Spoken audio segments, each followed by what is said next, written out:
right, so thank you all for joining us this afternoon for the Preparing for Rebel Grad Slam, How to Effectively Translate Your Academic Work for a General Audience workshop. My name is Alyssa Gardner, if you haven't met me before, and I am the Event and Program Manager here at the Grad College. So a little bit about Rebel Grad Slam. This is the Grad College's 3-minute thesis competition event that will be held at the end of November this year. And I did drop the link in the chat for the webpage in case you're not super familiar yet. The event is a multi-day competition in which students present their research using just one slide with only 3 minutes to present. And winners get to progress to the next round and then earn scholarships at each level of the competition as they move forward. So today we get to hear from previous winners and judges as they share about their experiences participating in Rebel Grad Slam, as well as some tips and lessons learned that can help this year's participants, which I assume are many of you tuning in today to be a little bit better prepared.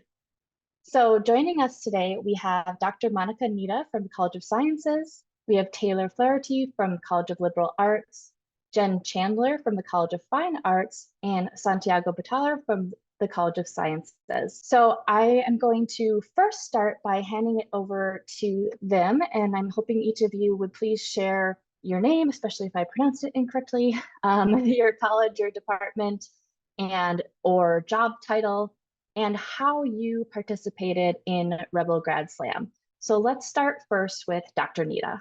Hi, everyone. So my name is Monika Neda. I'm a professor in the Department of Mathematical Sciences here at UNLV, and I'm also the Associate Dean for Research in the College of Sciences.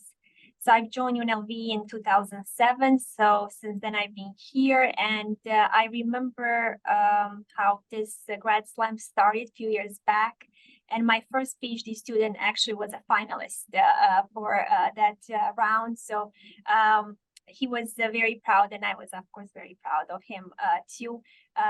His picture was on posters for the Grad Slam for a while. He was everywhere, so I remember sending him a picture after he graduated. And it's really a pleasure to see students grow through this program, and I have been judging here and there over the years. So I will be more than happy to share some of my view of this event overall. Thank you so much. I'm going to turn it next to Jenn. Hi, my name is Jenn Chandler. I was a grad student in the College of Fine Arts studying acting. I got my MFA. I graduated in May. Wow, that seems so long ago. I graduated in May, and I currently am a professor at Snow College teaching acting and using this stuff that I presented on at the Grad Rebel Slam every day in my classes. Amazing, thank you. Over to Taylor. Hi, I'm Taylor Flaherty. I'm a doctoral candidate in the Department of Anthropology. I competed in the Grad Rebel Slam last year as a grad student ambassador for the Graduate College, and I presented some research that we had worked on. So I'm excited to be able to talk to you all about that. Thank you. Okay, and last but certainly not least, Santiago. Hi, I'm Santiago. I was a grad student at the College of Sciences. Now I'm a postdoctoral scholar at the U.S. Department of Agriculture. And would you share your role in Rebel Grad Slam last year? Oh, yeah, I joined the Grad Slam last year. It was my first speaking competition, and yeah. Awesome. Well, thank you all again for being here this afternoon and sharing about your experiences. So we do, of course, have some questions prepared for you, but before I dive in, does anyone on the call have questions for our panelists to get started? Okay, so then I'm going to go ahead and start with a question for our former contestants, our former students. One, just please give us a general overview of your experience in Rebel Grad Slam. How did you prepare, and what were some of your approaches? Say I can. Oh, Santiago, do you want to go? Oh, okay. I can go first. Yeah. So again, it was my first speaking competition, and I was kind of forced to join the competition by a friend who previously won the competition. And because I was too nervous, because it's my first competition, I overly prepared. So the way I prepared, I watched the videos of the previous winners and even non-winners, and I read a lot of articles about public speaking. And the main thing is I practice a lot, like a lot. So I wrote my script, I sent my script to my friends for feedback. So after revising the script, I tried to practice within the 3-minute time frame. I practiced like more than 100 times, and then practice in front of my friends and in front of uh, of friends that are non-scientists and get their feedback, and again revise my script. I started out by reading the instructions very carefully on the website. And the time limit one was probably the one that stood out the most to me. So then after I knew it had to be 3 minutes, I wrote down the salient points of what I wanted to talk about. And then I made sure to add in like a personal element for me was important. So I added in a quote from one of my professors that was talking about my research. I wanted to tie obviously I was studying at UNLV, but I wanted to tie it in even more closely with my school, with the school that I was studying at. And then similar to Santiago, I practiced. I practiced with a timer by myself multiple times, and then I did it for my family. And then I also did I do it in front of friends? I don't remember if I did. I made sure to use language that was understandable for people who were not living in the little theater bubble that I live in. I wanted to make sure that anybody could understand what I was talking about. And I think that is incredibly important. But yeah, that was my similar practice. I would recommend practicing it over and over and over again as well. So it's a good tactic. I also practiced an unhealthy amount. I definitely was saying it every chance I could get. I was practicing it in the morning while I was getting ready. I was practicing it while I was driving to school. I was saying it in front of other people to make sure that it made sense to everybody else but me. But first you have to, get your points down into the 3-minute time frame. So I am very much a person who works off of outlines. So I made an outline of like the basic points that I wanted to make sure were most important to cover. And then from there, I kind of built my script around it and then just practiced a ton. All right, so practice, practice, practice seems like the key point here. We have a few questions coming in our Q&A, so let's address those. So from Yasmin, how did you decide what to put on one slide? First question. Second question, after you completed the competition, what did you immediately think you should have done differently? You always want to make sure that you have something on your slide that catches people's eye, I think. So for me, my research focuses on the human skeleton. So I had a picture of like a 3D printed skull on my slide because everyone thinks that's pretty cool. And then I was talking about taking some measurements of the skull. And so I put like a screenshot from the database so people could see what I meant when I like briefly, alluded to the measurements. So I think it's just important to put something like catchy, maybe something you can refer to, something that really ties in. It doesn't have to be tons of words, but it should tie in with what you're saying overall. I very much agree with everything that Taylor said. Also, for me, I like to think in terms of like, there are visual learners and there's a lot of different learners, but the slide is one, it's primarily for visual learners and to help help show what you're talking about. So for me, it was about what are the most important things. And granted, I didn't want my slide to be full of so many things that they didn't know where to look. So I picked, I think it was just 2 things for mine. And granted, my research was not like, I don't have documents and documents and documents of research. So it was a little bit easier for me. But I picked images that emphasized the 2 most important points of what I was talking about, so that one, visual learners could actually see it, and 2, it would be re-emphasized by what they were seeing. What I was saying, they would also see. I made sure that my slide, the audience can understand it in 10 seconds. So I talk about insecurity and finding the solution. So I divided my slide into the problem, which is food insecurity, and the other half would be finding the solutions. And I didn't use a lot of text. I made sure that I use high quality images and just a few images. You can even just use one image that will catch the audience attention. May I add something too? So what I've saw like being like on the more let's put it winning side is definitely ones that are not full of heavy data tables, I mean charts and so on, are the ones that may have something along those lines, but you know, you circle and with a very short sentence you explain what will that stand for. And I've seen also something that I thought was very nice is when you have a flow of whatever schematic diagram that encompasses your presentation from the beginning up to the end, and you can reference. And I think I would never suggest you to have something that you're never going to even mention in your presentation, that 3 minutes. That should not go in my opinion.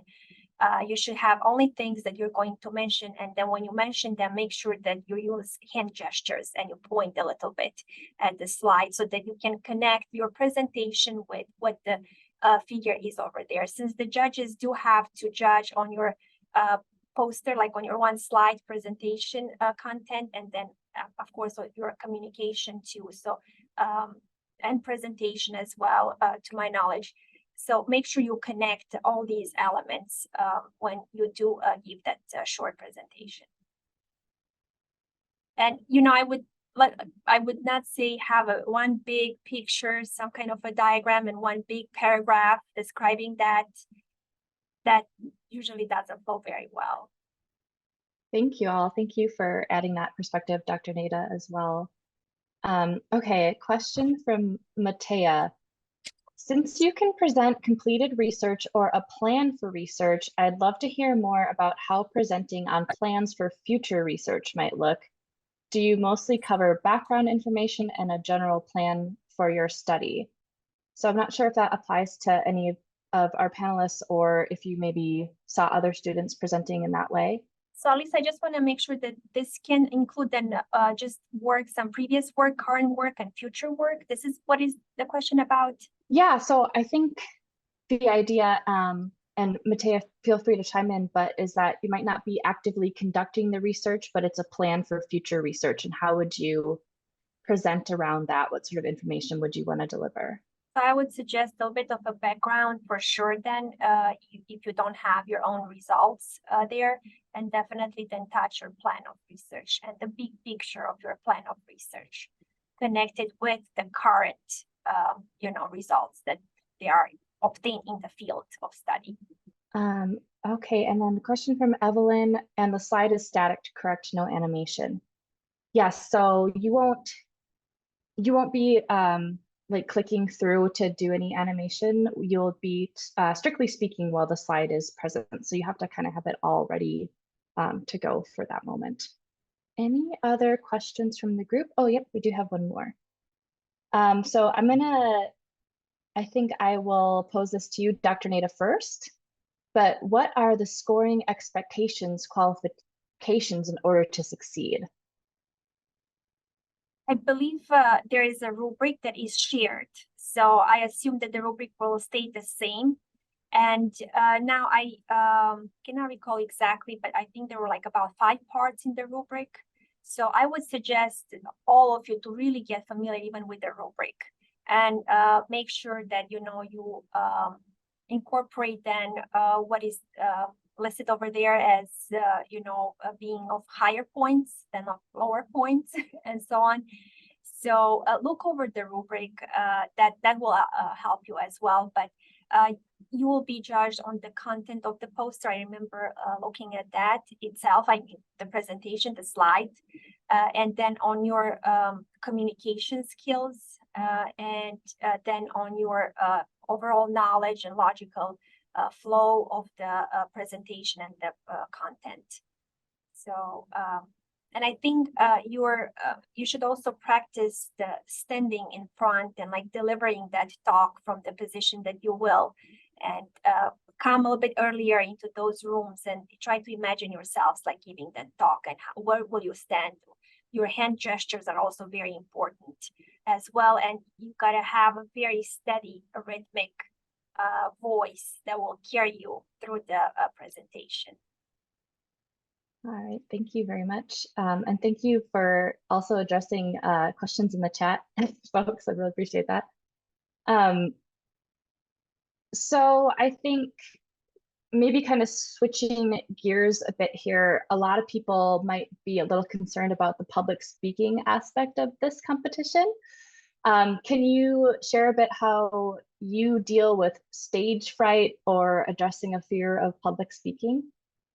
I need to stop starting my sentences with that is the presentation part is huge, I think. It's one of the reasons why I think all of us advanced to the final round, is everybody in the final round, their presentation was so good. It was like everybody was so good. And not that everybody wasn't good in the first rounds, but there was definitely anyway, work on it. But like I'm an actor, so it's something that I deal with frequently, and it's something that is just, it's part of what I do. It's part of my research, is how do you perform in front of people. I would say what we all three of us said in that first question, practice is a big one. Practice for your friends, practice for your family, practice for strangers. Like poll, like if you live in a dorm or housing, like see if you can get people you don't know, because it changes when you perform in front of people that you don't know.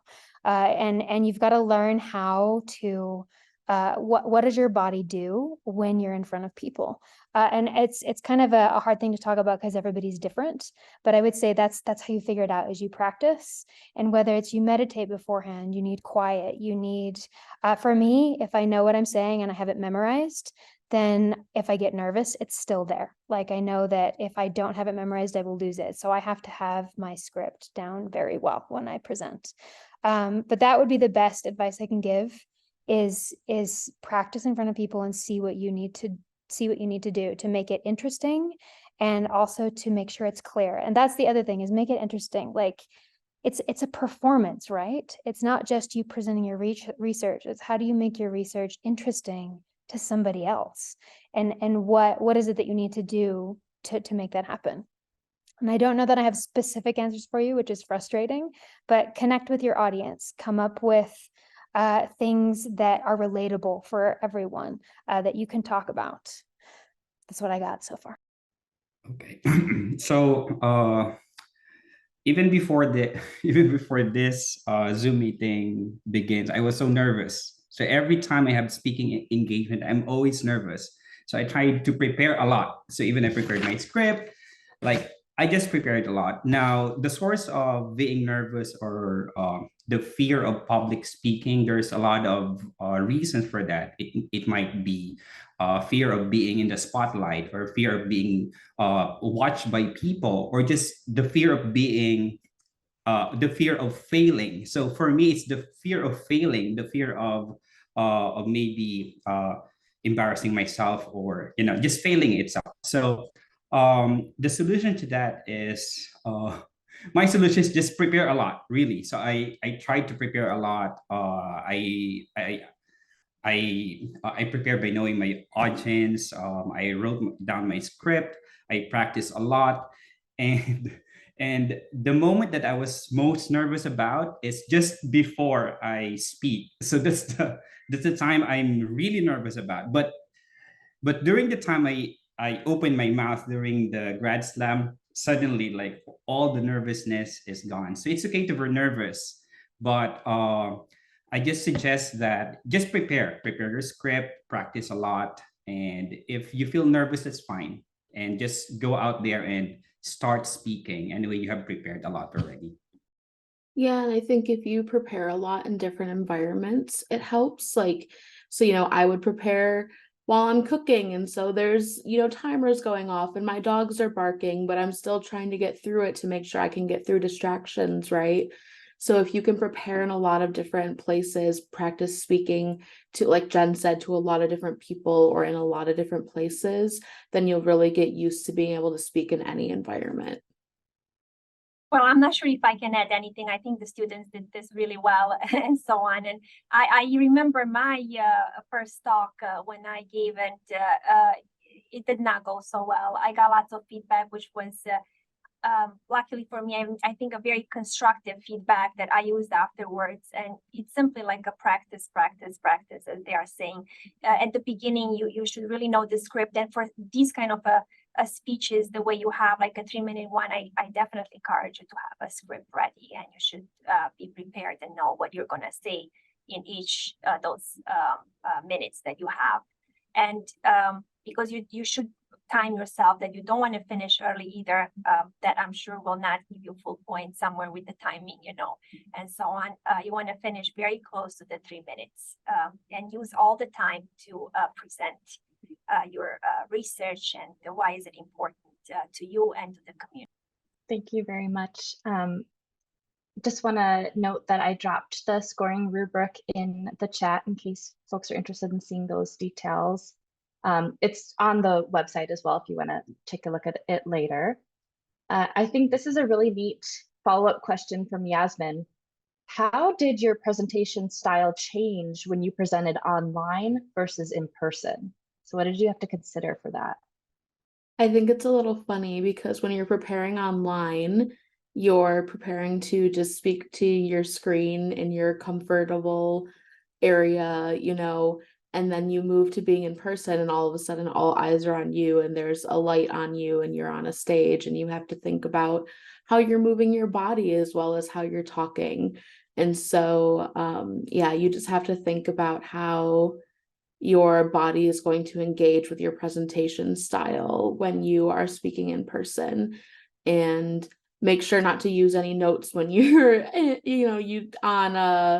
on Zoom. That's the one that we're using now, on Zoom, because they will definitely be able to tell you definitely don't want to use notes or trick yourself out or anything like that. You want to make sure that you are preparing and practicing for both environments. As an actor, we're like, I turn in a lot of self-tapes because I audition for a lot of things. And first and foremost, online, you want to make sure that you are seen and you are heard. Those are the two most important things. Then if you can, I would say, like, check out your background. It's not like they're probably not going to dock you points, but it's helpful. Like Santiago's background, it's excellent because there's no distractions back there. Mine's okay, but it's busy. It's just better if you have a blank wall. I'm here because I'm teaching a class in this room at 6, so like I have to be here. But if you can, film against a blank wall where you are seen and make sure that there are no external sounds if you can. If not, it's not a huge deal, but being seen and being heard. And then I loved what Taylor said about paying attention to your body. My second room, we were at like a podium, which was interesting. But so it wasn't that bad, but like there was like a microphone at I think I remember that. And the third one, it was just an open space. And so I actually moved around the room and tried to talk to different people or like different parts of the room in the third one. So it's just partially about being adaptable as well, because you don't quite, I don't know, maybe the space is the same for the final round, but I had no clue what the spaces were going to look like for my second and my third round. So just, pay attention to your body and communicate with your audience. Yeah, I will note that we are planning to hold the semifinals and finals this year in the same spaces that we did last year. And there are recordings on our YouTube channel. So if you wanted to like see some of these folks presenting or others from last year and see what the space looks like, you can certainly check that out. So a couple more questions from the group here. How has this experience shaped your professional life and work style? Okay, I'll start. So I have a lot of fear, so I admit that. But this grad slam, I think it was like my stepping stone towards success. So basically, I gained a lot of confidence. So I realized that I really speak better than I think. I was. So I thought I was a bad speaker. Because I'm speaking different languages, and English is not my first language. So I'm super how anyway, I think I'm a bad speaker, but this grad slam really let me realize I was better than than I think I was. And during my interview for my postdoc, and during the presentations that I have after the grad slam, I had a lot of confidence, so that this really benefited me a lot. I'm currently teaching at a university, and for that, I had to come and do one of my rounds of interviews was doing like a lesson with my students, and I basically used the same research that I presented in that interview round, and it was very helpful. The Grad Rebel Slam was really helpful in me making all of the things that I've learned into 3 minutes. And then I was able to take that 3 minutes and expand it into the hour that I had for that interview to work with those students. But I already had it down into a lesson, into what I wanted them to understand and why it was important and why I thought they should learn this. And it got me a job. So Yeah, so if all the students, I think you all said something right.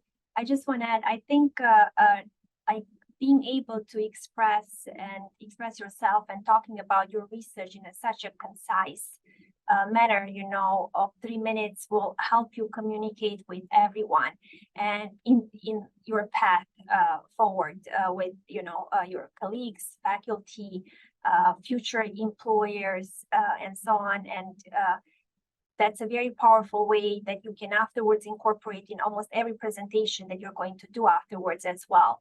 That can always be like your introduction or your conclusion part that you're going to get the attention. Because when you do these type of short presentations, you want to try to make the audience feel something. And when you really do that, you touch the audience. That's a very powerful communication and relation that you're going to build and grasp their attention. So it's a very, very useful process that if you decide to go through, that will help you afterwards. And you may not even notice it, all the benefits that you're going to get. Dr. Neda, I think that's a good segue into one of our questions for you, which is, what are some common mistakes to avoid when giving a speech to a general audience versus a specific audience? I know I struggle myself with that also over the years and so on. And I think the most common one is the jargon. When you go into this terminology that is so used and you're so comfortable using it in your own discipline and research and so on, but no one else maybe in the room really understands it. So you need to step back and provide an explanation that everyone can connect with it. So creating that connection is very important, and it's about telling like a human story, what someone will say. And then connected that story with this heavy maybe terminology that you have. But I would suggest that maybe you incorporate some of your heavy terminology, but extremely light. And when you do it, it has to be clean explanation from where it's coming and how it's coming. But overall, everyone should be able to follow you in those 3 minutes when you give that big picture presentation. It's very important, not just like in this talk, but in every talk and every project that you write and so on for reviewers when if you get reviewed and things like that. Thank you. Any thoughts from others on that, addressing a general versus specific audience? Or just say, do your performance in front of somebody who has no connection to what you do and ask them if they understand it at the end of it. And if they don't, be like, fix that part. Oh yeah, I agree with Dr. Neda. So we shouldn't use a lot of jargons. So what I did, I have like a tool, a translator tool, to translate my jargon into the 1,000 most common words, English words. So I'll just put that in the chat. So it's called the up. Let me type it down. The Upgoer 5 text editor. So basically, this tool will translate your jargons into the 1,000 simple words. But anyway, you can revise it. And just in case you still need to use a jargon, for example, in my case, I use for the food insecurity, the word food insecurity is a jargon. So I have to define it, like food insecurity, and then define it. So it's okay to use jargon as long as you define it. So, and for public speaking, if you advance or even in the preliminary rounds or in all the rounds, you need to make like big gestures, not just like the T-Rex gesture, like this is a T-Rex gesture like that. So you need to make big gesture, like you are the authority in while you're speaking. So that's also one thing that I learned from while doing this. And so there's also a comment from a friend. He told me it's just 3 minutes, but actually the 3 minutes you need to prepare a lot. It's not that you have to prepare just an hour for a 3-minute talk. You have to prepare a lot. So I think that's one thing too. All right, thank you all. So Daphne asked, would it be okay to present on research that hasn't been started yet, but rather something that we'd want to potentially research? And I'd say, yes, we do allow that for this competition, but you would want to have a really concrete idea of what that could look like and the background information, which I believe Dr. Neda said earlier. Does anyone want to add to that? Honestly, I'm struggling adding to this since I don't remember judging these kind of presentations. It was usually the other way around, that, you know, at least a good part of the research was done, you know, and the students were presenting on that. So sorry about that, but that's how I would envision it. Definitely, you know, with a little bit of a background since and I think everyone, when you give your research, you all included at least one sentence of some kind of a big background, right? Motivational one in the work that you did as well. Oh, can we use theories instead of research, or is it research only? So my best answer for that is that the idea is research, but maybe if you are in the same situation as a previous question, you're using theories to build your idea for research. But again, you want to have a planned structure of what that's going to look like in the future, because it has to be your own. And others feel welcome to jump in on that too. Well, in sciences, we do a lot of theoretical work, sometimes what we say, and then computational work as well. So I'm not sure from what college, maybe in discipline the student is, but you know, I can envision, you know, theoretical work, just research being, how should they say, done through the theoretical work or computational or both and so on. So it depends on your discipline and what you are really truly studying. So we have theoretical work in math, in physics, and so on. Okay, so another question that we have for you all is really, you know, what benefits did you find from participating in that competition? And I know, Jenn, you mentioned that it helped with your teaching. Did it help you all in any other ways academically or moving forward? For me, it was incredibly refreshing to, I think I mentioned I live in a theater bubble. I like, that's what I study, that's what I do. I also do music as well, but it was really lovely, just for the Rebel Grad Slam itself, hearing other students present on their research and seeing what other people were doing. I also made some connections with people at the Rebel Grad Slam, just like networking, because networking is always important in the professional world.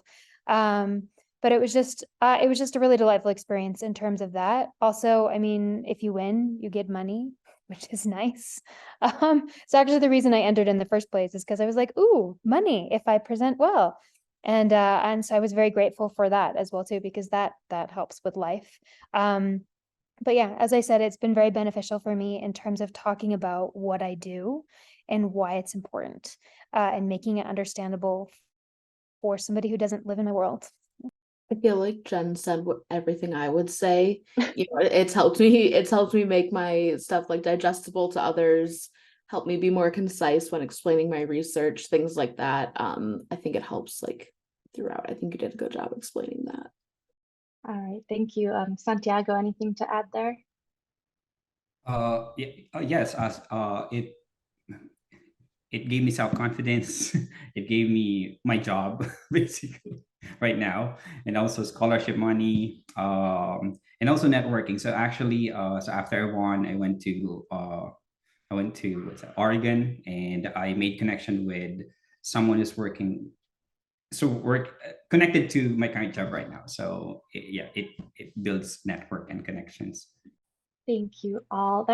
That's kind of a nice segue into another question that we have for students, but certainly feel free to chime in as well, Dr. Neda. But how can students learn about other opportunities to present their research, creative, or scholarly projects on campus or in the community? Make sure you're getting, oh, sorry. I was just gonna say, make sure you're getting all of the emails and actually reading them. Like there will be lots of opportunities to present, especially in the spring. There's like the GPSA research forum, which you also get scholarship money from if you place. There's posters and speaking presentations. There's the I3 competition that happens in the spring. Just make sure you're keeping up with the graduate college, because they will definitely have opportunities for you to engage with, and they'll send those out usually via email.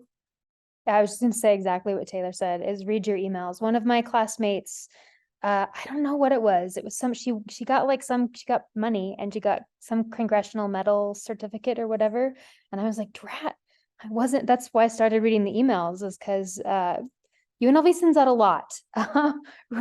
Read them. And then the second thing I would say is, if you're really interested, like, go ask people if you can present, or talk to them, or like go ask your professors in different departments if you can see a link or a connection, and say, hey, I would really love to present my research to your class for a day. I bet you 10 to 1 you could find a professor who would be like, yes, come teach my class for a day. That would be awesome.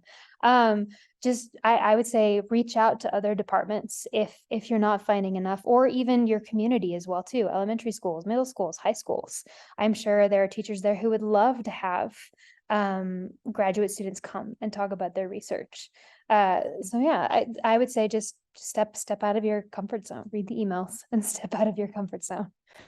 Yeah, I'm not sure I can add a lot to this, and I think all these were very good suggestions. I wanted to say that you should reach out to your professors, but I think Jenna beat me up to that, right? So, but it's make a connection, develop a relation with the professors, because they do have a lot of information on many meetings, conferences that take place, like in your region and in our nation, internationally, and so on. So there are plenty of opportunities for you to travel and present this research even further down the road. It might probably be a longer presentation than 3 minutes, but that's okay, because I think you won't struggle at all to develop this into a 15-minute presentation, or 20-minute, and so on, after you do the 3-minute. So definitely reach out and read your emails, because a lot of information goes through your emails. Also, each college has an associate dean for research. So you belong to a college, right? Like under your department and so on. So feel free to reach out to that person. That person has one of the job tasks is to promote research of the students overall in the college. So they might be a good person to talk to. So I'll be more than happy to talk with the students in the College of Sciences. All right, thank you all. And if you have to jump off, Jen, thank you so much for joining us today. So we have a question from Yasmin here. Did you start your presentation with eye-catching content? And I do recall the skull comment, Taylor. If so, what are some do's and don'ts that you recommend? You can, yeah. So basically, start your presentation with something like with a bang. Like, will get your audience attention, because you don't have the luxury of warming up your audience, like, because it's not a long presentation. So just start. You can start with an anecdote. You can start with a rhetorical question, or you can start with like reference to an authority, or like a startling statistics, like a dramatic statistics that will get your audience attention.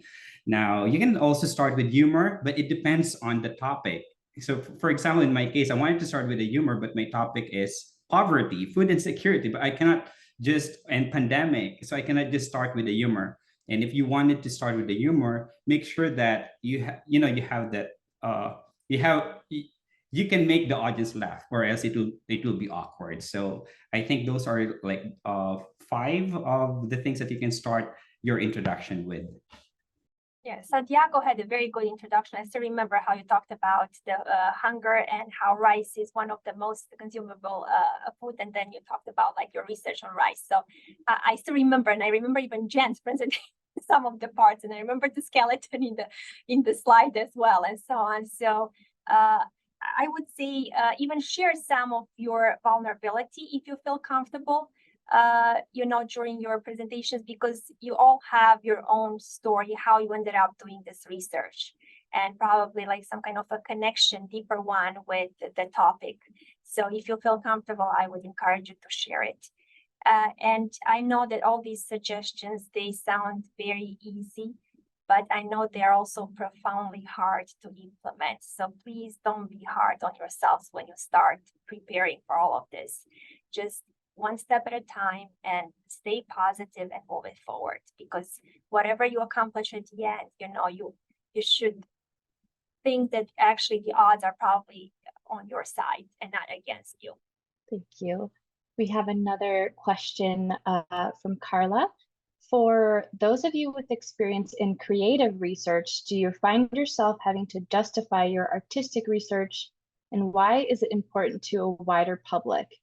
If so, do you have any advice on connecting with this audience? It's a little bummed Jenn could probably address that best, I would think, from this group, but does anyone have any input from what they've seen or experienced? You can watch Jen's presentation about love. I can still remember it. So yeah, so just watch Jen's, because my research, our research more on science, so it has like the problem, how to solve the, like, scientific method type of research. But for creative presentation, just watch Jen's presentation. Thank you. So we are winding down here. If anyone else out there has questions, feel free to unmute or type them up real quick. And in the meantime, I'll ask the group, I guess from your perspective of yourself or others you saw in terms of contestants, what are some of the biggest challenges that people face? I think you need to overcome your internal barrier and not think that you will not do well, and that that everybody will notice, the judges will notice how nervous you are. The judges have a rubric that they're going to follow. So nervousness is just one little part in that rubric. It's not the entire rubric. So believe in yourselves that you can do it. And if you do, we're going to feel that in the audience. Oh, sorry, what was the question again? Yeah, what are some challenges that you faced or saw other contestants face? Oh, yeah, I agree with Dr. Ned. It's the internal challenge. It's the social anxiety. It's the fear of public speaking. It's that. But again, to solve that, once you wrote down the script, you practice again, and then before you speak, you feel nervous again. That's fine. Just go out there and just start speaking what you have practiced, and it will. And during the moment you're speaking, do not think a lot. So I usually think a lot. So what I did during my time, I don't look at the time, because it pressures me. So I just speak make eye contact to the judges because they will be scoring it. So I make eye contact to the judges, I make eye contact to the audience, and I just have this positive inner talk that I can do it. I'm confident, and yeah, I did it. Yeah, also last year during the semifinal round, we couldn't check our time.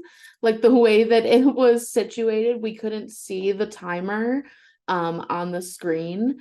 And so you have to be comfortable talking without looking at the timer. You have to know that your presentation is going to fit within those 3 minutes no matter what, because we all had to kind of like look all the way over to make sure we could see it, and we still couldn't really see it. So just be confident with yourself and be confident that your script is going to finish within the time and that you're not going to go over. Thank you. And we do have that in mind for this year. We're trying to think about some solutions for that for semifinals. But I think a question I'd like to ask, so we talked about like hitting the presentation with something exciting and engaging to start. Should you leave the most important information to the end, or how do you close it? Okay, so I think my strategy was just tell them what you wanted to talk about, and tell them the things that tell them, and then do a recap. So that's my strategy. And I think during my speech at the conclusion part, I made a call to action, like it's our responsibility, like blah blah blah blah. Say call to action. You can also do you can also end it with future work, or you can, if you presented a question in the introduction, then at the conclusion part answer that question. Yeah, I would just suggest something along the lines what Santiago said, that what you start with, then you build something in the middle, and at the end, finish with the big picture, but wrap up like so you have a flow that closes everything nicely. Yeah, I would say just imagine it like you're explaining a research paper or a publication that you've written before. You have to come up with at least one sentence of a conclusion at the end so that everything makes sense and that it feels like everyone doesn't have any more questions left for you when you're finishing up. Thank you. Any final questions from the group before we wrap up our session today? Okay, then I'll just ask our panelists, would you please share just, oh, looks like we might actually have, nope, okay, thank you. Would you just share one final word of advice, even if it's something you're reiterating that you've already shared today? What's the biggest piece of advice that you would give this year's participants? Write your script, practice, get feedback, and then practice again. And it's okay to be nervous and just do it. Yeah, it's okay to be nervous. It's only 3 minutes. It's going to go by so much faster than you think it's going to. So just be confident in yourself. No one knows your research better than you do. And so no one knows how to explain it to an audience better than you do. So keep that in mind. Find joy in preparing for this presentation and then in giving it as well. So I think I will finish with that. What a lovely note to finish on. Well, I just want to thank Taylor, Santiago, Jenn, of course, and Dr. Neda for joining us this afternoon. I hope this is really helpful for everybody. I did just drop a link in the chat for our workshop survey. If you have some time to complete that, we definitely use that to help us with future planning for next year. And thank you all so much again. I'll stay on for a bit if there's any final questions, but you are welcome to go on with your evening. Bye, everyone. Thank you.